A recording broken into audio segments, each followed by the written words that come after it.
I'm going to call the meeting to order. Our first item is the approval of minutes, which are linked in the agenda. Approval of minutes from October 21st, 2020.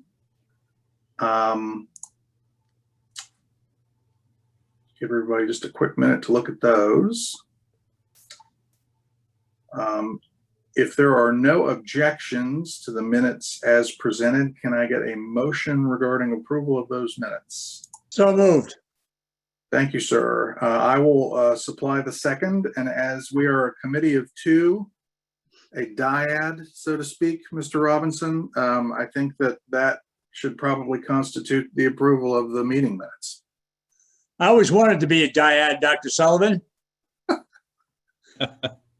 All right, so we've dispensed with that and met that aspiration for Mr. Robinson. And we can move on to our very ambitious agenda item number 3, administrator report from Dr. Krauser. Dr. Krauser, the floor is yours. Well, thank you, sir. Good evening, everybody. Yes, we do have an ambitious agenda, and we haven't seen each other for a while. So we're hoping to provide some updates, some of the items informative to kind of give you a progress report on where they are, and then hopefully provide plenty of time for questions and discussions. So we're probably going to bounce back a little bit between Mr. Staub and myself. Nick and I will be sharing some screens to hopefully show some data this evening to address a few of these topics and give you updates on our progress to date. The first one is an update with our COVID-19 communication efforts. As you know from the surveying and the data collection that we did last year to determine best means of communication, we heard loud and clear from the community that texting and that immediate notification to prompt the community and the households to investigate our communication were the best means to communicate. So we continue to do that. To date, we've sent out, and I'll kind of look to Nick on that, 100 and some odd communications with our communication updates for the COVID, as well as the website and the annual updates. To add to that, Nick, any specific numbers there you want to add?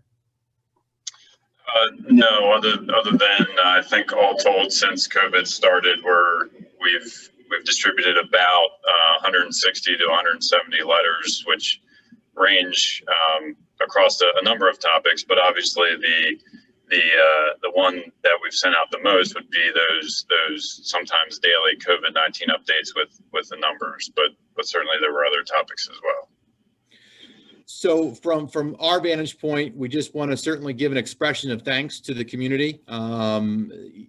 Sometimes I think many people became a little bit COVID heavy, and we don't want to lose sight of that. Communication is vitally important, and nor lose sight of the fact that sometimes there's other important messages. We've tried to codify those messages in the headings and the titles so everybody knows quickly and clearly what those message items are. So that's an update on that. We will continue to keep our COVID-19 website up and running through the course of the summer.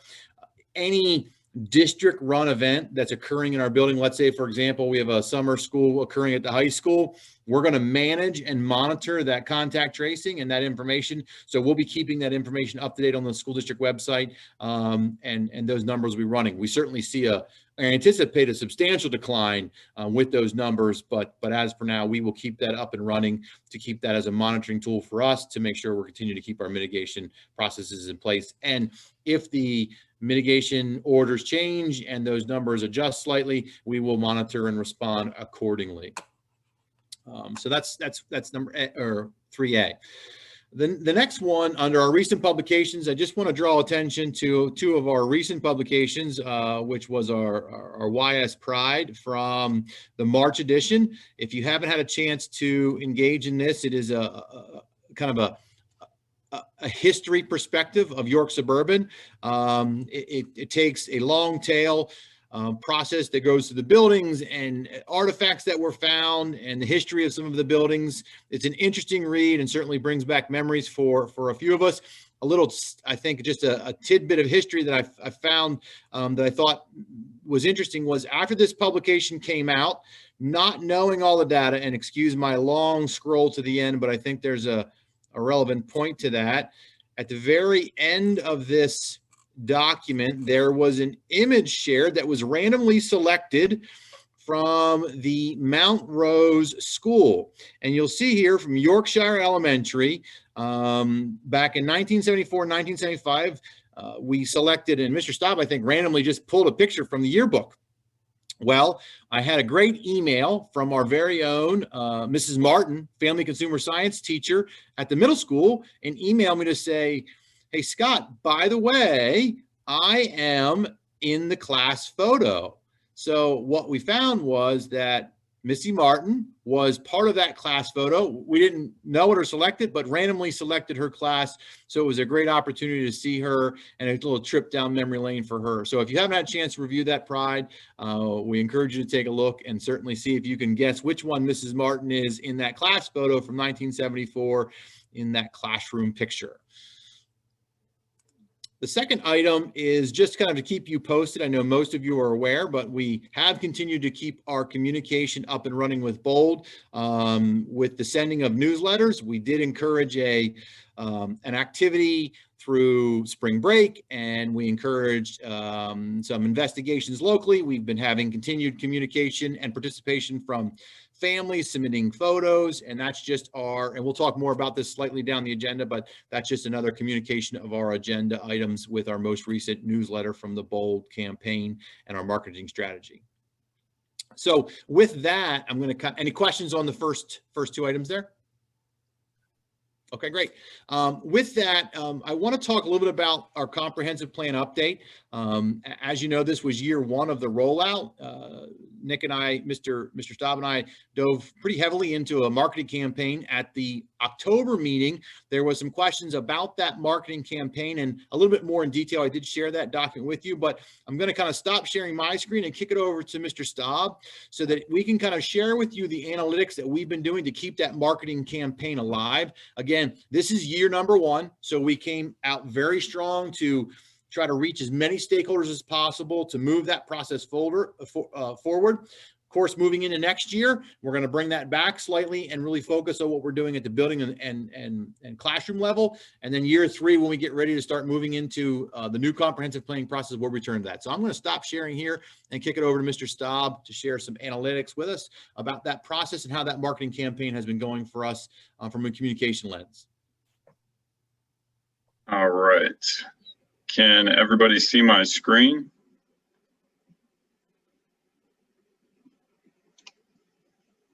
There we go. Can everybody see the spreadsheet there?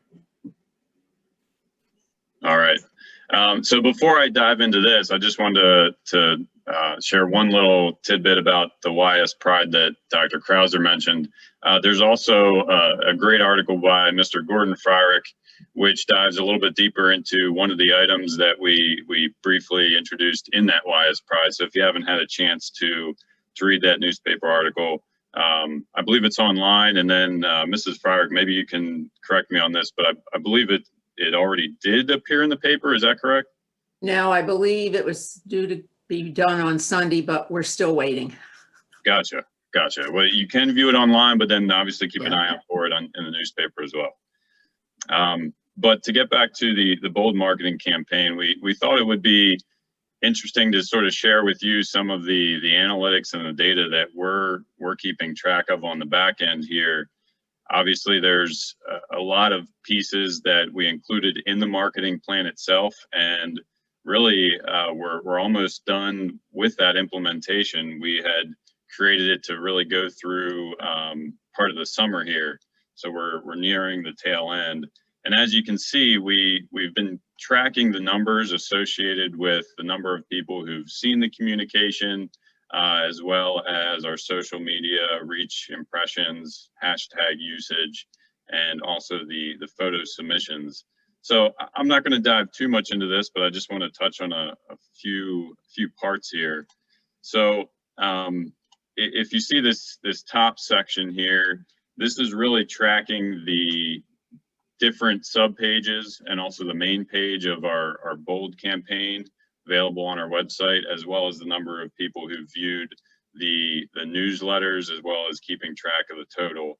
And just thought this was interesting to share because it does demonstrate that there are actual eyeballs on the stuff that we share. People have certainly been seeing it. I mean, we're at a little over 10,700 impressions through or since November 2020. Unfortunately, you can see in this gray section here, the analytics piece we had prepped for the rollout of the campaign, it failed, and it did not accurately keep track of our stats for September and October. So unfortunately, we weren't able to compare it with the first 2 months of the campaign. But since then, certainly it's given us a good idea of the ebbs and flows. Anything in green is an increase over the prior month, and anything in red is a decline from the prior month. Certainly wanted to share that with you. And then as we scroll down here, you can see just a general idea of our social media and how it's fared during the life of the BOLD campaign. Certainly the reach and impressions you see here are not solely a result of the BOLD campaign, but we do feel there was some influence there, since a lot of our posts reference, YS BOLD and the campaign itself. And then you can see that this is the YS BOLD hashtag usage on our social media platforms outside of our own use of the hashtag. We didn't include those numbers. And then going further down, keeping track of the number of photo submissions we've received through the official BOLD photo submission form. Certainly there's been many more photos that we've shared, but those were received by email, and we didn't include those in these stats. So we thought that would be an interesting overview of the analytics behind the campaign. Do you have any questions about any of these items, or anything in particular you wanted me to dive a little bit deeper into? Could you give us just definitionally, reach impressions on social media is something like views as opposed to replies or other engagement? Yeah, certainly. So reach is really the number of people that have been reached or that have seen the post. It does not account for someone who may have seen that post multiple times. And then impressions is the total number of times that post was seen, which that could include one person seeing it 5 times. You can see here with the difference here is page reach, impressions, and reach. The reason we didn't use the same one for each platform is each platform has a slightly different reporting mechanism. So we used the one that was most readily available through the reporting mechanism for that site. Did that answer your question, Mr. Sullivan? Yes, it did. Thank you.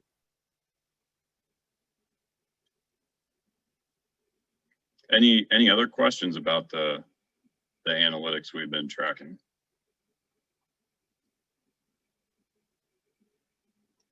So if I may just add on, as we had shared when this process began, our hope was to really track to see how the campaign was reaching our user group, and certainly this year, I think as all of us, there was a lot going on in other communications that may have influenced this, but overall we have seen for a first tracking attempt and our first marketing plan with this, that Mr. Staub and I have been fairly pleased with the response rate and the involvement. And certainly from our strategy from the start was to ensure that we were getting that notion out about our mission and how that lays a foundation for the work of the plan moving forward. So we'll continue to kind of monitor that at a level next year. But as we said, the kind of moving into that number 2, it's what's the continuation of this plan. From a massive push standpoint, we're moving more into an internal process, which will be upgrading and personalizing our visual posters throughout the buildings, as well as continuing our social media and that website. Anything to add there, Mr. Staub? No, I think just one general thought. Going into this without a benchmark to potentially anticipate the type of response we would get. I think I would agree with Dr. Krauser. The response has certainly exceeded what we expected, especially during this COVID-19 era in which we reside. There's so many competing influences for communication, not just externally, but also our own internal communication related to COVID-19. So I'm personally pleased with the number of views and the interaction we've had with the community. So, Mr. Staub, if you could throw the agenda back up, we can just kind of narrate briefly from your screen, if that's okay. Moving into D&E, which is our social media audience overview. I'm going to kind of let you answer that because we communicated a little bit about this before, but I think as we talk more generally about it from your round, why don't you respond a little bit to what we were thinking with that, please? Gotcha. Dr. Krauser, you said 3D, correct? Correct. Okay. Unless there's any more comments or questions regarding that kind of one continuation of our plan. Anything you wanted to add there, Mr. Staub? I think, we talked about kind of rolling back a bit to be more localized for that. No, nothing to add there, but the only real update to this section right here would be related to the posters. We are in the process of finalizing the details for our next photo shoot, which would include staff and students that will then be featured on the new round of posters for the new school year. Mm-hmm. Yeah. And then going into 3D here. So this is really informational again, but just thought this was interesting. It's not something we've shared previously during a communications committee meeting, but we do also keep track of our social media following, just because that continues to be one of the ways that we best reach community members, and it's where we have typically the most interaction with them from an electronic sense. So just sharing this overview that we keep, we periodically check the number of followers that we have on our 4 primary social media accounts, which would be Twitter, Facebook, Instagram, and YouTube. And to me, it's interesting to see the ebbs and flows. Typically, the numbers always go up. We did have one instance here where Twitter went down, which just happened to coincide. I don't know if these are related in any way, but it happened to coincide with the events of January 6th, and then the fallout afterward that included some Twitter users being banned. So I thought that was interesting. I don't know if there's a correlation, but overall you can see that our users continue to slightly go up, and we continue to explore avenues to better reach them through those social media accounts. Any questions about that?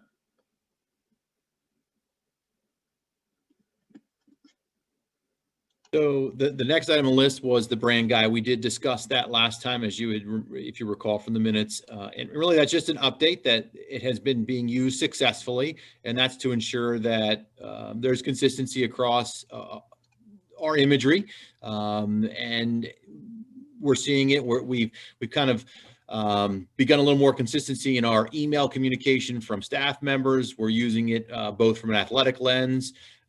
I know that Mr. Staub, every time he's getting communication regarding from an outside source, we're really just trying to reel that in. So it's not that cut, copy, paste, and you get pixelated messages, and we've really been trying to pull in our letterheads, our presentation templates to really refine it and make it a little bit more professional on that end. And we've seen some great success with that this year. Mr. Staub, anything to add to that?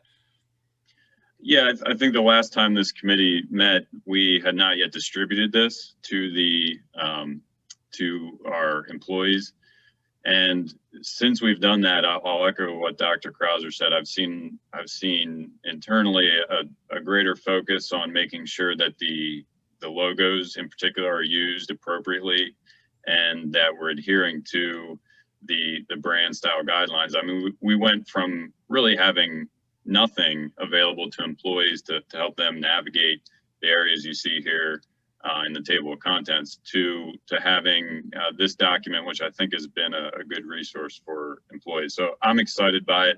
I can certainly sort of scroll through this just so you have a sense of what it offers employees. And certainly if you have any questions or if you want me to stop on any particular page, just let me know.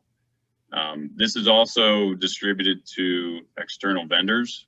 For instance, if we were going to use a vendor to print some T-shirts or somehow create some sort of marketing piece for us, we would typically share this with them if they're going to be using our logo or really creating anything that's going to be associated with the district. That way they can try and use some of these, they can use the typography and the logo appropriately and on consistent backgrounds that we've previously approved.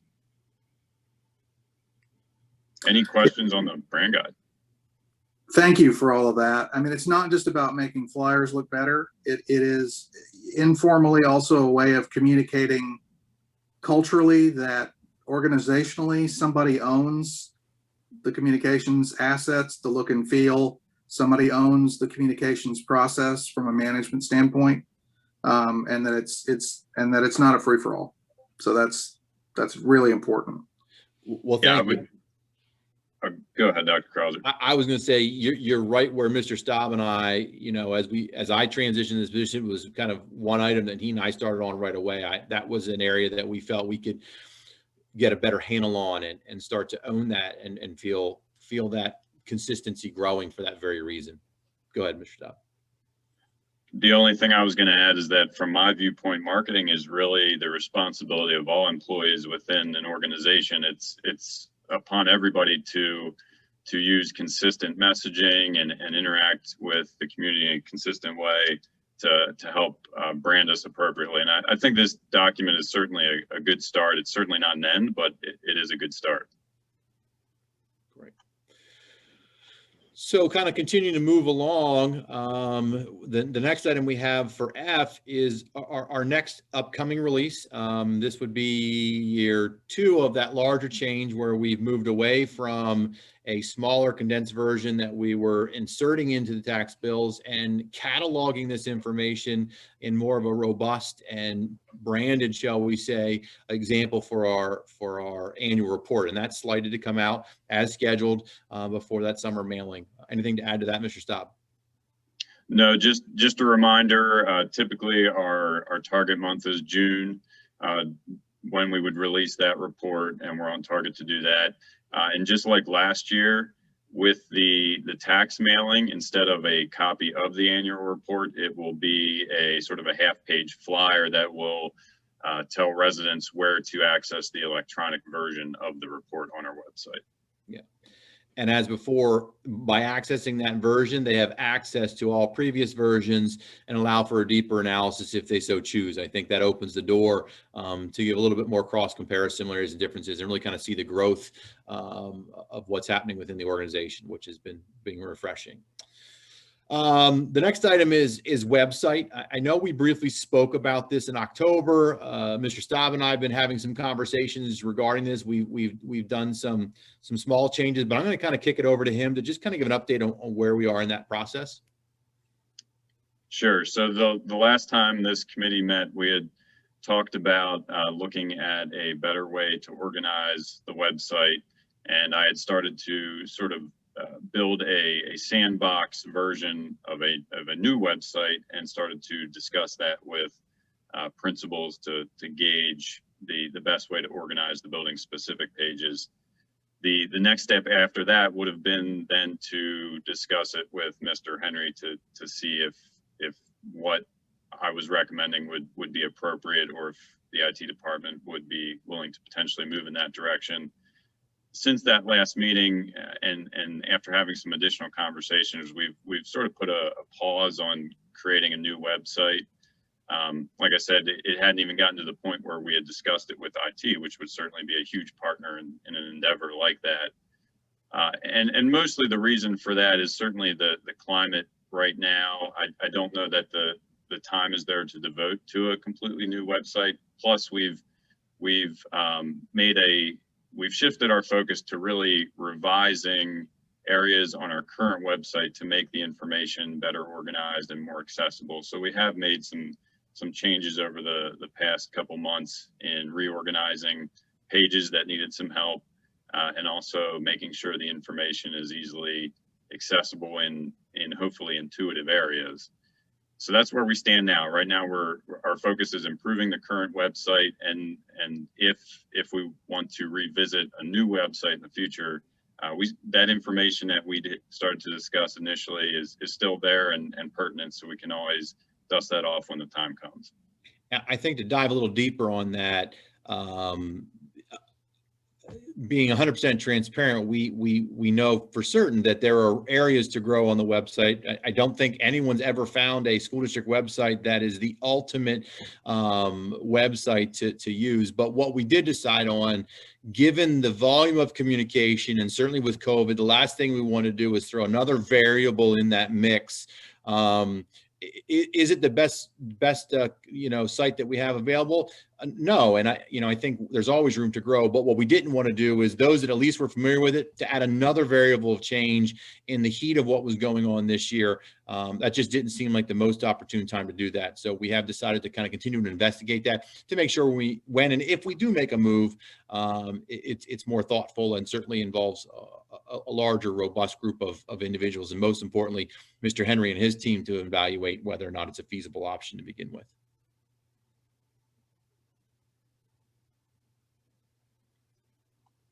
Any questions about the website conversation?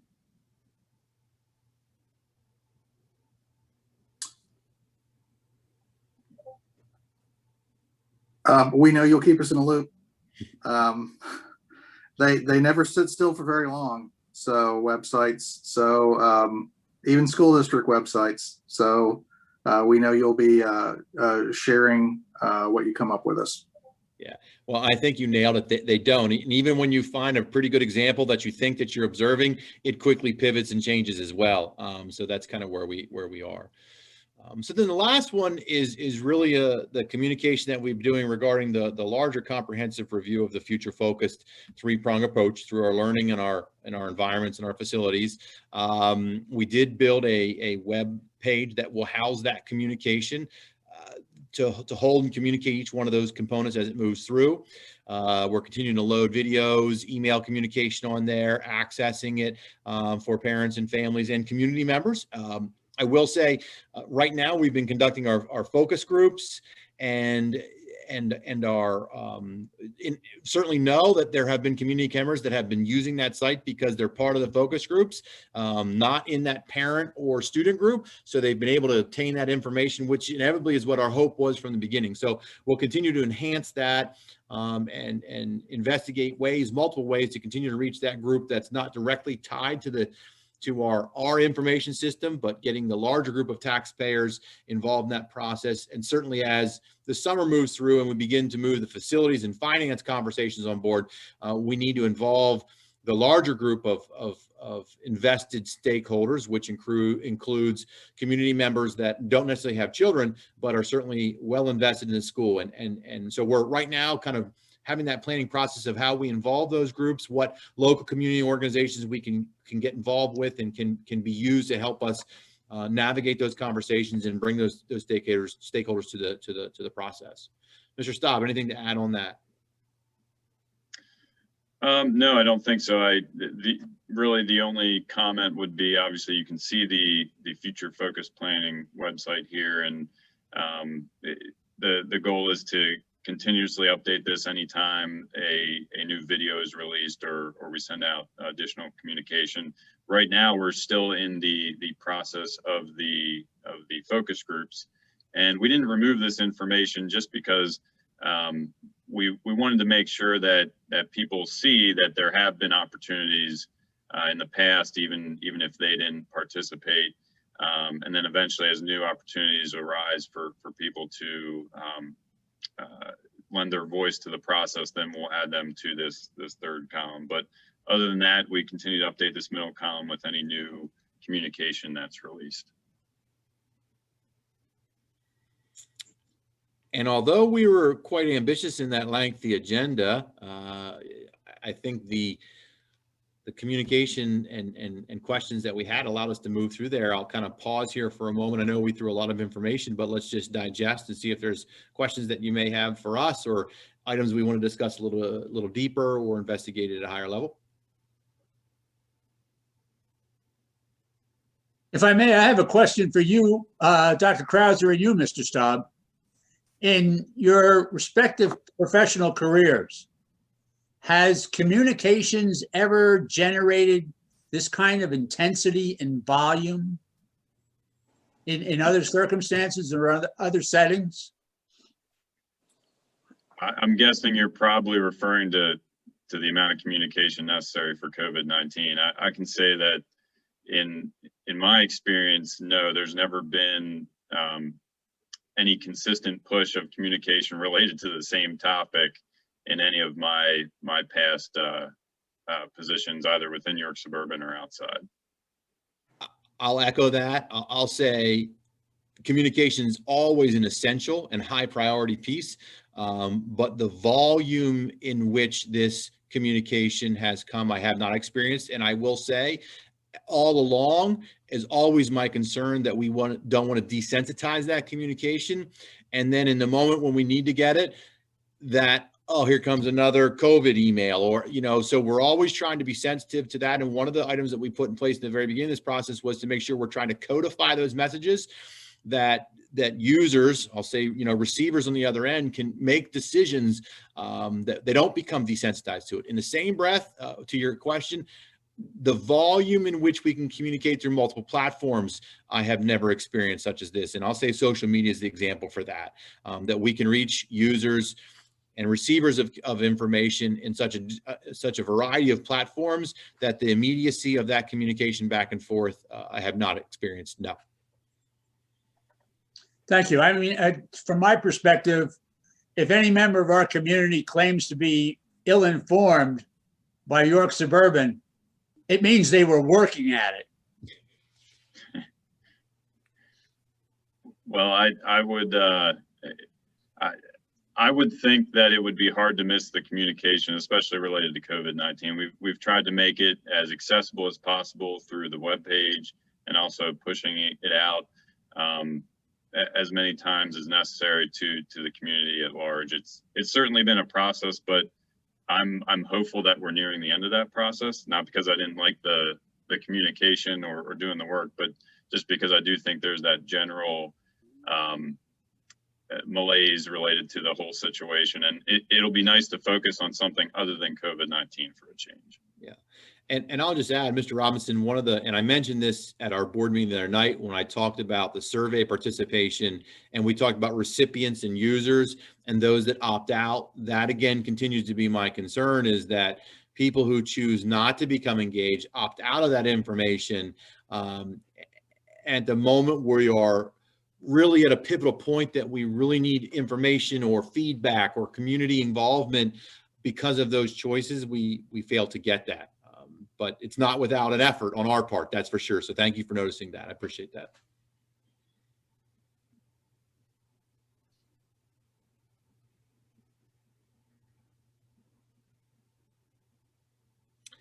Well, hearing, Dr. Sullivan, go ahead.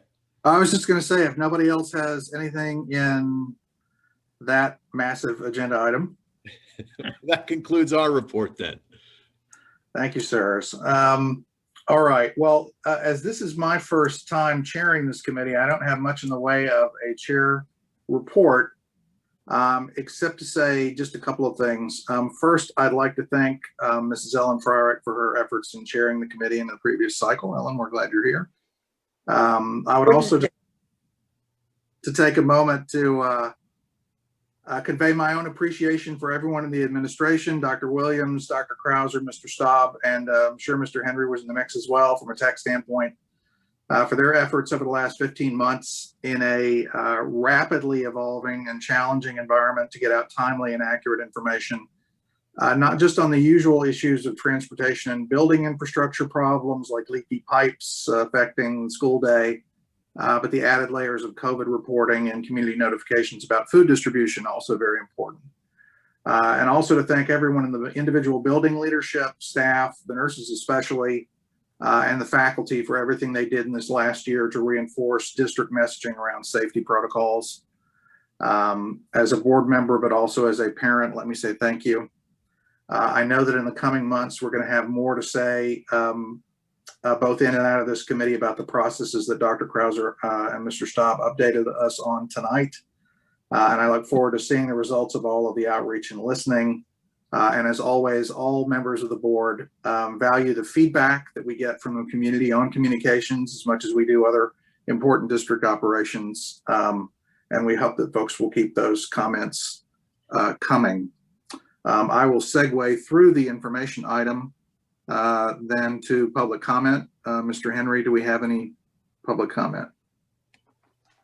We do not have any submitted public comments, but I just wanted to share a public comment that we received through our focus groups as we were going through, and just congratulations to Mr. Staub and Dr. Krauser for the Pride. We heard several people just commenting, you know, just what an awesome publication that is and how much they value it and appreciate the time and effort that's been put into it. So I just wanted to share that with all of you. Thank you. Thank you very much, and thank you as well. So our next meeting is currently calendared for Monday evening, the 16th of August at 5. We do have a future agenda item down there about the pays. I would just say I'll be talking to Dr. Krauser and Ms. King, and I suspect others in the next few months, about whether there's anything that we can do from a communication of risk factors, anything else, you know, in terms of the messaging that goes on inside some of the buildings with the posters and other sorts of communications products that are there, about whether we can tie that a little more closely into the pays. But that is all I had. And if nobody else had anything else, we're adjourned.